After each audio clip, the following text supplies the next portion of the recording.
안녕하십니까. 신의균의 군사TV 디펜스 브리핑입니다. 자, 오늘도 아주 중요한 군사 무기 관련 소식 전해드리겠습니다. 자, 러시아의 우크라이나 침공, 그 이후에 전개되고 있는 나토와 러시아의 갈등이 점점 계속 고조되고 있죠. 자, 이런 가운데 나토의 대러시아 최전방이라고 할 수 있는 에스토니아, 폴란드 이 두 나라가 각각 다련장 로켓을 동시에 구입을 했는데, 폴란드는 우리 대한민국 거, 그리고 에스토니아는 미국 거, 이렇게 구매해서, 자, 그러면 어디를 타격할 수 있는지, 또 각각 러시아의 어느 기지를 할당을 받아서 타격할 준비를 하고 있는지, 자, 이렇게 되면 러시아는 어떻게 되는지 한번 보도록 하겠습니다. 자, 5가지 단신 먼저 보겠습니다. 우크라이나의 레오파르트 1A5 전차가 드론 8발을 맞고 생환했다라는 희한한 또 엄청난 소식에서부터, 중국의 J-10C 전투기가 PL-17 미사일을 탑재했다. 이게 사거리가 무려 400km짜리예요. 그래서 미국의 SM-6 탑재에 대응하는 거 아니냐라는 소식까지 보도록 하겠습니다. 첫 번째입니다. 우크라이나군이 서방제 전차들의 방어력 강화를 위해 콘탁트-1 폭발 반응 장갑을 마치 도배하듯 설치하고 있다는 소식 전해드린 바 있습니다. 이 콘탁트-1 도배가 러시아의 터틀탱크 유형의 구조물보다 생존성이 훨씬 뛰어나다는 사실이 전장에서 계속 증명되고 있다는 소식입니다. 사우디아라비아가 미국의 대러시아 제재를 무시하고 러시아로부터 39대의 판칠 S-1M 야전 방공 시스템과 10대의 지휘 통제 차량을 구매하는 계약을 체결했습니다. 무려 23억 달러에 달하는 이번 거래에서 사우디는 이 개량형 판치르의 안티 드론 능력 강화를 요구했다고 전해지고 있습니다. 이러한 이슬람 혁명 수비대가 자국산 파즈르5 333mm 다연장 로켓 시스템을 이용한 호르무즈 해협 봉쇄 훈련을 실시했습니다. 다연장 로켓으로 대량의 기뢰를 호르무즈 해협에 살포하는 방식의 해협 봉쇄 훈련인데, 미 해군 제5함대나 사우디아라비아 등 인접국의 소해 전력이 취약해 상당한 위협이 될 것이라는 우려가 커지고 있습니다. 멕시코 국경 봉쇄를 대폭 강화한 트럼프 행정부가 국경 일대 미육군 스트라이커 여단을 배치해 위력 순찰을 실시할 준비를 하고 있다는 소식입니다. 중무장한 스트라이커 장갑차를 배치해 국경 장벽과 취약지역 인근에서 상시 순찰을 도는 방식인데, 이러한 순찰이 도입되면 멕시코 국경을 통한 미국 미립국은 사실상 불가능해질 것으로 보입니다. 중국이 J-10C 전투기에 사거리 400km에 달하는 초장거리 공대공 미사일 PL-17을 통합해 운용하기 시작한 것으로 확인되었습니다.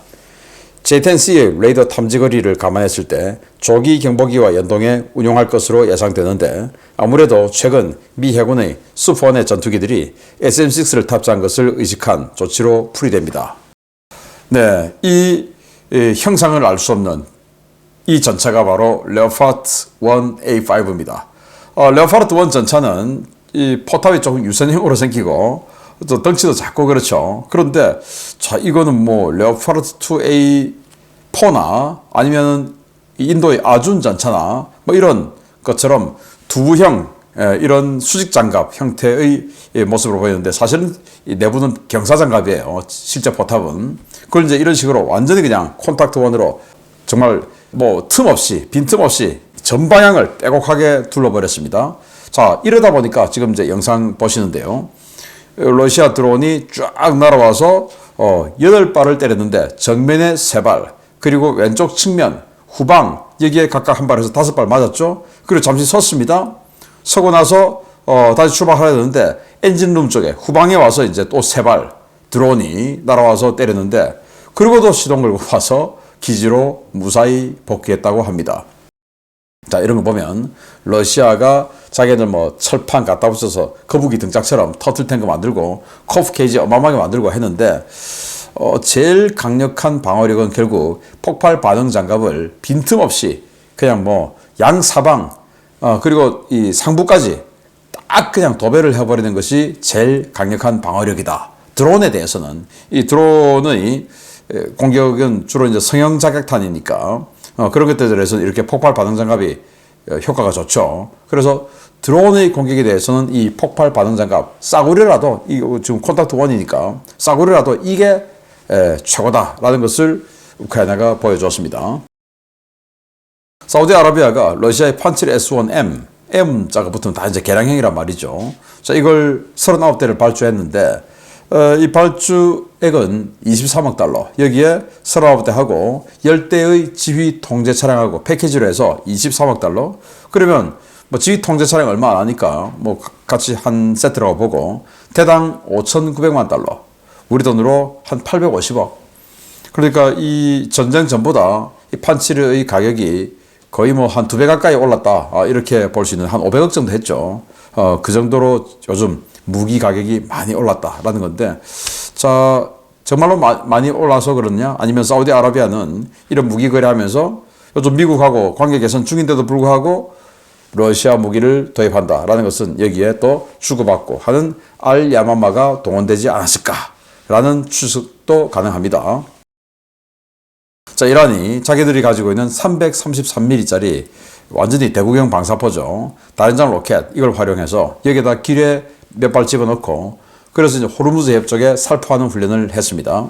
그래서 됐답니다. 뭐 되겠죠, 뭐 어려운 거 아니니까. 자, 그런데 바레인에 있는 미 5함대 그리고 사우디아라비아의 해군 뭐 이런 해군력들이 소해 전력이 부족해요. 그래서 이거 가지고 이제 호르무즈 해협 쫙 기뢰 뿌려서 봉쇄해버리면 큰일 나는데, 네, 이건 정말 이 이란이 최근에 보여준 전략들 중에서 이건 진짜 이거 위협이다. 이거 좀 세다라는 생각이 듭니다. 자, 미국이 스트라이크 여단을 동원해서 지금 장벽이 없는 곳을 위력 순찰한다. 이 말은 기관총을 장착한 스트라이크 장갑차가 위력 순찰하다가 미국하고 있는 중남미 또는 중국인들을 보면 쏘아버릴 수도 있죠. 그러니까 이제 겁이 나서 오지 마. 그리고 그 사이에 이제 장벽을 빈 공간 없이 설치할 거야. 라는 건데, 네, 점점 트럼프 대통령의 이 미국자 차단 작전이 더 강해지고 있습니다. 지금, 요즘 기준으로 평균 하루에 한 900명 정도를 잡고 있다고 그래요. 트럼프 대통령 취임 이후에 이제 온갖 어떤 기관들의 수사요원들 다 투입해서 불법 체류자를 다 잡아 해서 하루에 한 900명 잡고 있는데 그 적다 1,500명까지 평균적으로 하루 1,500명까지 체포하는 것으로 끌어올려 라고 지시를 했다는데, 네, 불법 체류자들 정말 큰일 났네요. 자, 중국의 ZN-C 전투기 여기에 굉장히 길쭉하고 덩치 큰 미사일이 달려 있어요. 바로 PL-17 400km 날아가는 PL-17인데 ZN-C 전투기의 레이더가 200km 정도를 못 봅니다. 그런데 400km를 어떻게 날려? 조기 경보기와 여기도 네트워크 가겠죠. 자, 그렇게 해서 400km를 날리는데 SM-6 미사일을 미국이 슈퍼 호넷에 장착을 했죠. 그거 한 600km 날아가지 않습니까? 그러니까 여기도 일단 뭐 600km 안 돼도 장거리 펀치는 있어야 되겠다 해서 지금 이렇게 갖다 붙였는데, 네, 400km 정말 날아갈지 모르겠지만 스펙상으로는 위협적이다 라는 생각이 드네요. 중요 소식 보겠습니다. 우크라이나 전쟁 발발 이후 대대적인 군사력 재정비에 착수한 동유럽 각국이 2-3년 전에 발주했던 무기들을 하나둘씩 손에 넣기 시작했습니다.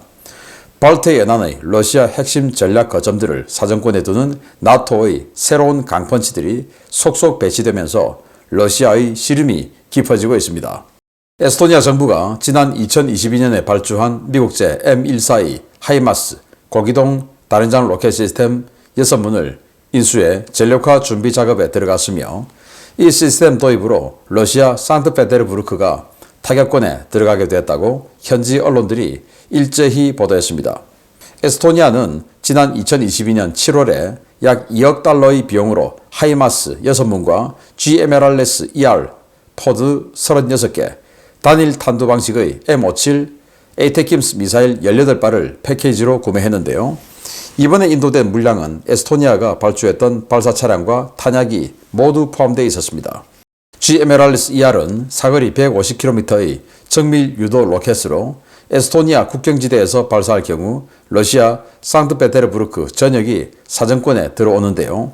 에스토니아군이 GMLRS ER을 이용해 일제 사격을 가할 경우 상트페테르부르크 인근의 크론슈타트나 발티스크의 발트 함대 거점에 치명적인 타격을 가할 수 있을 것으로 기대됩니다.